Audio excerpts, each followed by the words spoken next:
Welcome back to another high-level match of StarCraft 2. What I've got for you today is a best-of-2 series. Yes, you heard me correct. It's a best-of-2 series of Terran versus Protoss. I'll explain that in just a moment. First off, right here in the top right-hand corner of the map, Tropical Sacrifice, playing with the blue Terran SCVs, we have ByuN. His opponent, a man I have not casted all too much over the last couple of months.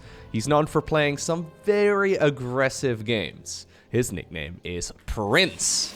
Prince, definitely the type of guy who likes to sit around on one base, two base, maybe every once in a while when he's got a crazy day, a third base as well. But the vast majority of his games are decided by like the 5-minute mark. Anyhow, ByuN, apparently the guy who decides to go for a proxy barracks. Well, it's not really a proxy barracks, I suppose.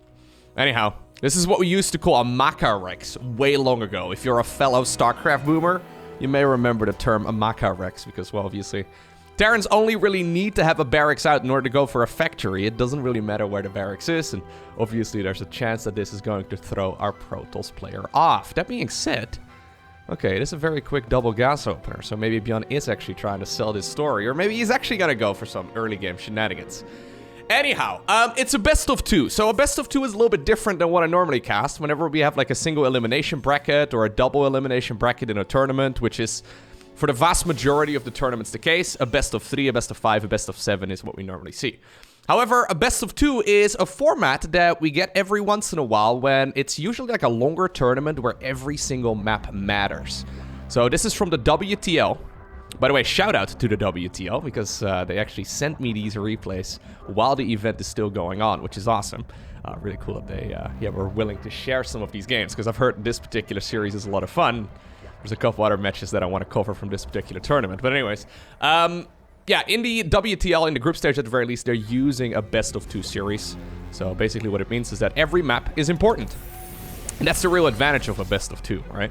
If every single map is critical, it can definitely change the tide of battle. Now, Prince, even though he scouted, the barracks over there did not cancel the Zealot.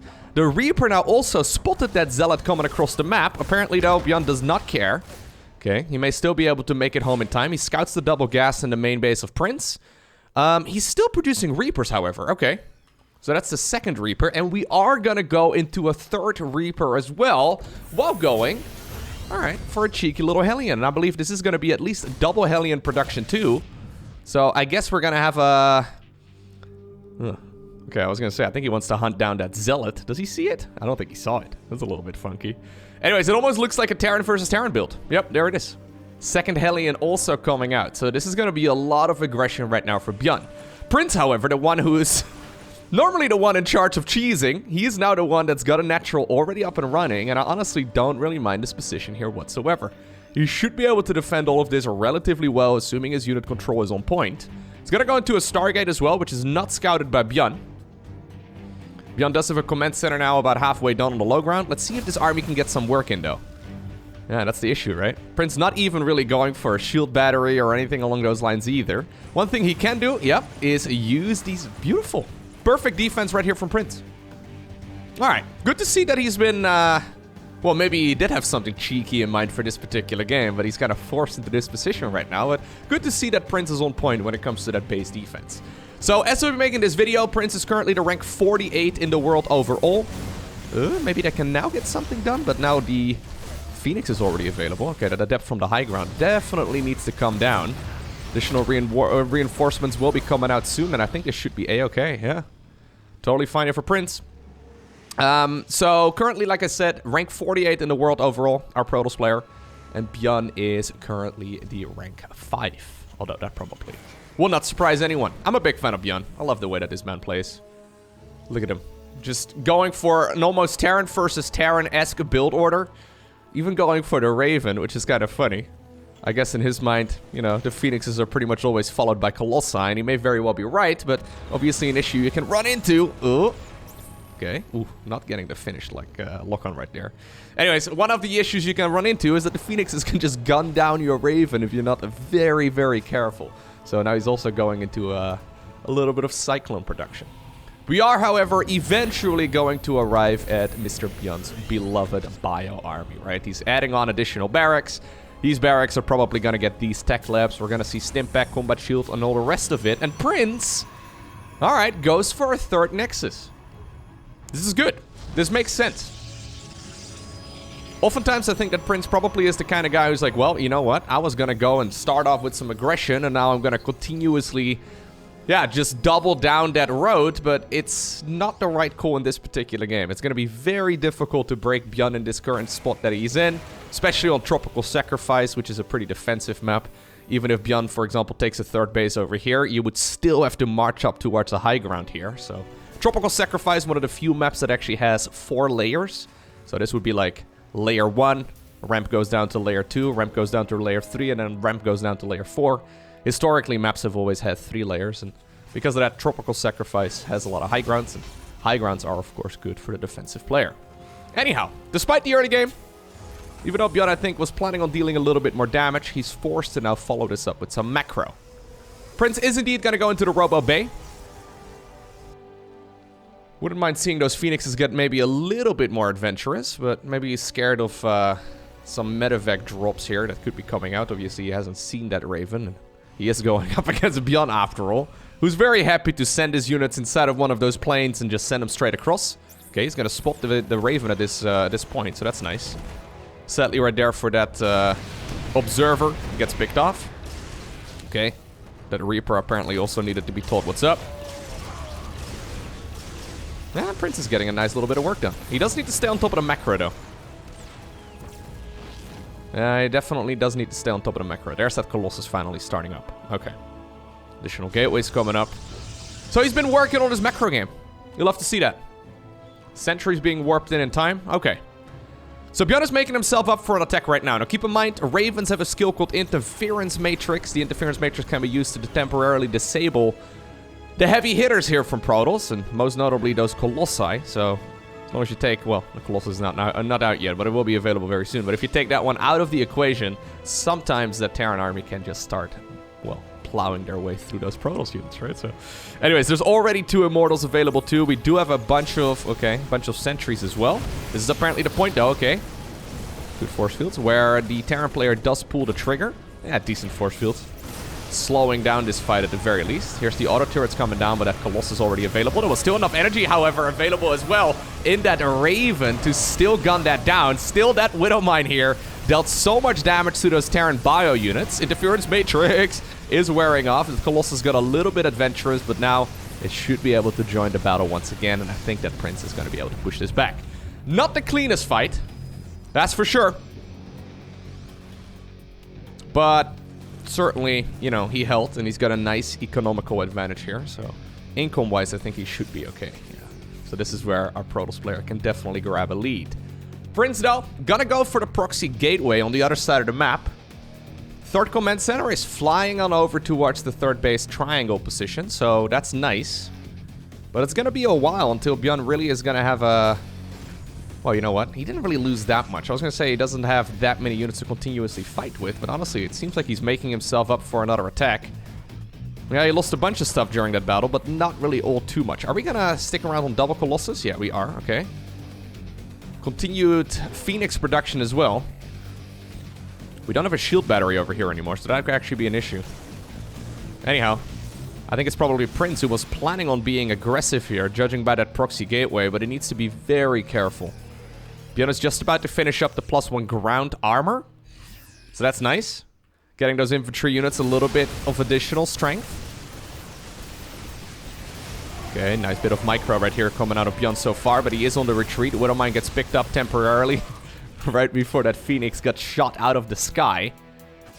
Now finally the Viking production has started up as well. There's really not that much to deal with those Colossi at this point. And while they haven't been firing that many lasers, they certainly are looking to do so. Very Marauder heavy army at this point, so 10 Marauders. Okay, there's one Interference Matrix, and even though ByuN has already bruised his units from those Stimpaks quite a bit, he once again decides to pull the trigger.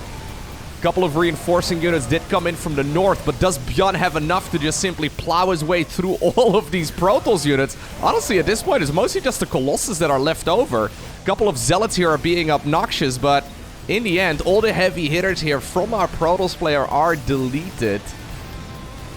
ByuN taking a good fight, losing 17 SCVs, however, in the process. Okay. continued reinforcements being warped in. I don't like that wave all too much, if I'm being honest with you. Yeah. Apparently, Prince also doesn't like it too much as he recalls some of those units, but a lot of the units are caught in the retreat as well. Should have probably picked up on the fact that those units came from the northern end of the map. Maybe he assumes that it's some sort of warp prism located there. This is a very, very obviously positioned warp gate. Either way, 4th Nexus is coming up, but Prince, this might not be the time for a 4th Nexus, my man. You just lost pretty much your entire army. Quite literally your entire army, actually. Other than those couple of Stalkers that got recalled. Dumping all of your resources into another base may actually just be an oversight. Yeah, I think he's actually overextending pretty heavily here. Maybe he assumed that ByuN was gonna just sit back and wait for a little while longer. But despite the fact that Prince just obtained a very nice lead for himself, he threw it all away when he warped in even more reinforcements. I just learned that the observer interface that I used to cast these replays, it's got a best of 1 indicator, a best of 3, best of 5, best of 7, best of 9, but it does not have a best of 2 indicator. Even this replay interface is a little bit confused. I've personally got a love-hate relationship with best of 2s. It's cool because every map matters, but there's obviously a chance that this particular series ends up being a 1-1.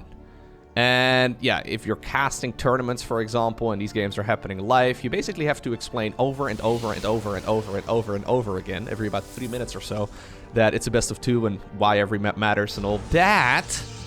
Could be a little bit confusing, but this particular strategy right here for Mr. Prince is not confusing whatsoever. He's already sending out 2 probes. He is now cannon rushing ByuN. There's a good reason why we don't see cannon rushes very often at the pro level, and that's because the pro gamers are very good. But secondly, especially not against Terran. Terran, and he's actually going to go for a double barracks opener because ByuN, of course, just wings it. Terran players have buildings that can fly, right? This may come as a surprise to some, but it's not very helpful if they can just pick up their barracks and produce somewhere else instead. This is not cheap. Okay, Prince is waiting for a little bit. I think he wants to make sure that he get, some high ground vision. I think he's probably gonna plant a pylon right over there. Very good. So, double photon cannon over here. He wants to catch that so bad, and he does grab the worker. Still, is he gonna be able to finish off this wall? Doesn't look like it. Well, Prince is the one that apparently finishes the wall. This is working out quite well here for Prince. This is the Prince that we all know and love. At least I do. I know that a lot of people will be watching this and I'm like, I hate playing against this. Look, as an observer, I gotta say, I'm a fan, not gonna lie. I don't like being cannon rushed. I've got, just like the best of 2 format. I've got a love-hate relationship with photon cannon rushes too. So even though the 1 pylon there gets denied, the other pylon is of course still providing high ground vision, and that's all that really matters. How much are we gonna commit? Oh, we're committing pretty hard. Okay. So there's that second barracks, right? And this actually is likely going to slow down this push from Prince quite a bit. Because the problem is, yeah, he goes for a Nexus right now at home. The problem is that ByuN just has a lot of unit production, and it's going to be hard to continuously move those photon cannons forward, even if that was originally the plan. So I actually like what Prince is doing here a lot. This is essentially forcing a 1-base Terran play, and Prince can, in the meantime, expand on the other side of the map. So, obviously, he invested quite a bit of money into getting this early game done. He obviously slowed down his own tech as well, because the gateway is only just now about, what is that, like 3/4 of the way finished. But at the very least, there's not a whole lot that Terran's going to be able to do here for the foreseeable future. I mean, you could try and, I guess, ride down the ramp with a couple of those Cyclones, but it's going to be tricky for ByuN to really get onto the map until he gets Metavex out. So for at least the next couple minutes, Prince should be A-okay to do whatever he likes. I think one thing he should really like, though, is continuously making workers. Yeah, just keep up the pro production, chrono boost out as many of those bad boys as possible, and get some units out by the time that the Terran can really start hammering you on your side of the map once again. Okay, so there is a command center. But I like this, right? Relatively small commitment, but enough flexibility to actually transition out of the cannon rush as well. Very good. In stark contrast to most of the viewer games that I've been casting over the years, where when someone commits to a cannon rush, they will cannon rush, dang it. Even if it costs thousands of resources that don't achieve anything. Well, at this point, okay, that probe probably should have tried putting down another pylon, although it doesn't really matter all too much. At this point, the high ground vision is lost. And even though he can kind of see those Marines, he does not technically have high ground vision. Because of that, yep. Those photon cannons are going to get shut down. But, big picture, good situation right here for Prince, I would say. Kind of comes down to the follow-up aggression here. So what exactly is ByuN going to be able to achieve? Well, I thought maybe going for a medevac would be a good option, but he decided to just make a bunch of units, and now he's going to try and move across the map instead.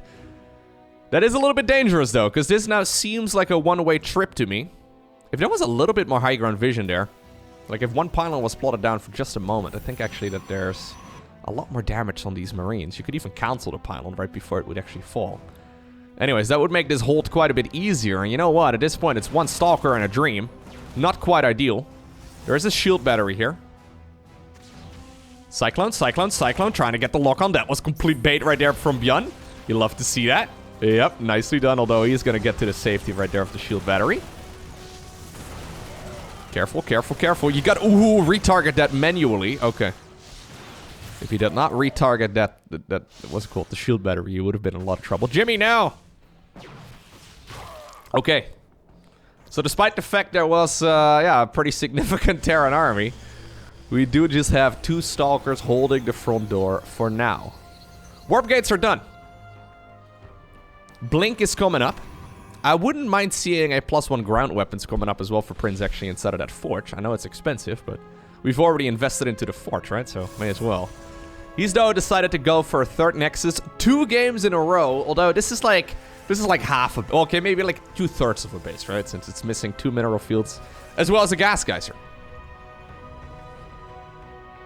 Alright. Yeah, so economically speaking, this has been a really good start for Prince. We don't commonly see cannon rushes against Terran, but it certainly seems like there's some variety there, right? Like there's definitely an option to go for that, because this was, you know, a double barracks approach here from ByuN. If it would have been a single barracks approach, this could have been completely different. Anyways, siege tank right now hitting the front door as well. It's gonna be a while until Blink is done, although we're getting to the point where it's slowly trickling in. Wouldn't mind seeing a chrono boost there. Okay. Prince apparently a little bit concerned. There are some good siege tank spots where you can kind of start hitting these Protoss units as well from a distance.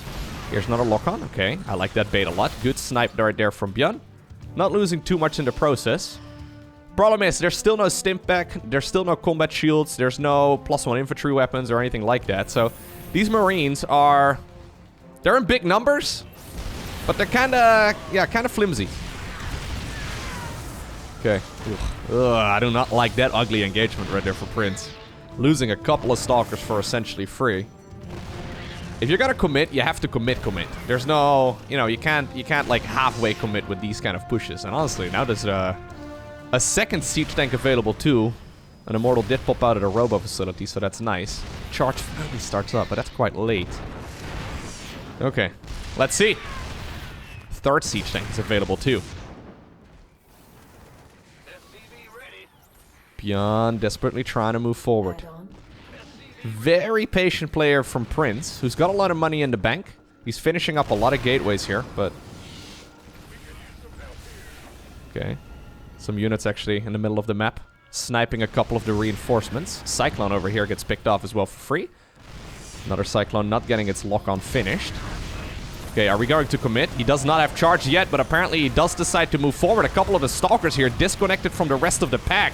A little bit of an awkward fight, but I wonder if there's just enough firepower here in these Protoss units, and I do believe that eventually he is going to be able to clean all of this up. That siege tank needs to fall. Yeah, that was not the cleanest micro. I think you ideally want to have charge done before that fight happens. There was quite a lot of downtime on that Twilight Council's research, so I think he probably could have finished that up in a better executed game, but anyhow. Prince manages to break out of that contain, and now he's ready to go across the map. That is an incredibly ambitious little SCV. Yeah, no. Yeah, no. Look, ambition is good, but sometimes it's also important to be, you know, aware of the current reality. Okay. Just Stalkers and Zealots. He's gonna try and start up another very ambitious project over there in the main base, and this is exactly where those Protoss units are thinking of heading next. No. You're gonna need multiple elevator plays to get those zealots into the main base. And maybe you can kind of send them in from that side, but it's gonna be difficult to warp in units right above a couple of those marines. Okay, Robo Bay coming up at home. Ghost Academy coming up as well for ByuN. I think that Prince really wants to commit. I mean, to be fair, how many siege tanks are there? Yeah, there's no siege tanks, there's no Widow Mines or anything like that. So no splash damage that can really ruin this. Prism is going around that half-finished missile turret, and half-finished obviously doesn't do you much good. Did he just open the front door? ByuN may actually be may very well be misreading this game a little bit, as he just almost invited those units in. Massive warp in inside of the main base as well, dealing a lot of damage. SCVs are falling left, right, and center. Now, we saw it in the previous game too. It's important for Prince not to overextend here. Okay, ooh, decides to pull the trigger once again on the charge. I thought he was going to try and pick up and get on out of there, but I think this may actually be the right call. He just continues warping in. It almost looked like he was ready to retreat, but he doesn't have enough. And because of that, the score is evened up. And this is where it gets a little bit anticlimactic. This best of 2, it ends with a 1-1 score.